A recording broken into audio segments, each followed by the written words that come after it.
It was August 27, 2004. The desert sun scorched the Libyan airbase as a military transport plane prepared for takeoff. On board were more than 70 men, women, and children, Eritreans who had fled their homeland only to be caught in Libya's web of deportations. Their destination was Asmara, Eritrea, a return they feared more than death itself. Many had already faced prison, torture, or the endless grip of forced military service. They knew what awaited them if they stepped foot back on Eritrean soil. As the plane's engines roared and the cabin rattled, whispers spread among the passengers. This flight could not reach Eritrea. Somehow it had to be stopped. Minutes after takeoff, the tension cracked. 4 men stood, eyes wide with fear, but burning with determination. They clutched makeshift weapons, knives, sharpened metal, anything they had smuggled past guards. Their voices shook as they shouted at the crew. The demand was clear. "We will not return to Eritrea. Take us to Khartoum." The pilot, caught between orders and survival, felt the cold steel press against his neck. The passengers gasped. Some cried, others silently prayed. In that instant, the plane had become a cage of desperation, hovering between 2 nations and 2 fates. The aircraft descended into Sudanese airspace, the horizon glowing with the Nile's reflection. Khartoum's airport loomed ahead. But as the wheels touched down, something was wrong. Through the small oval windows, the hijackers saw security forces massing on the tarmac, armed and ready. Fear rippled through the cabin.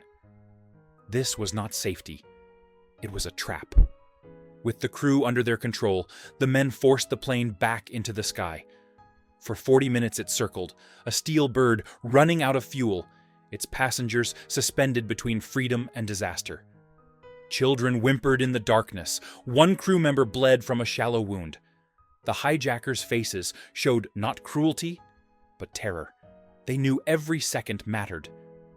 As the fuel gauge neared empty, the pilot made the call. The plane had to land. With no other option, it returned to Khartoum. This time, the standoff ended. The men laid down their weapons. The cabin fell silent, except for the sound of heavy breathing. When the doors opened, Sudanese soldiers rushed inside. The hijackers were dragged out in handcuffs, their desperate gamble over. The rest of the Eritreans stepped onto Sudanese soil, unsure of what awaited them, but grateful they had not been forced back to Eritrea that night. In the days that followed, the story spread. Sudan charged 15 men with hijacking and sentenced them to 5 years in prison, followed by expulsion.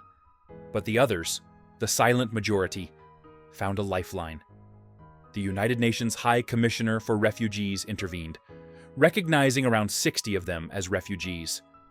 They were given the chance to rebuild their lives, to escape the nightmare they had tried so hard to outrun.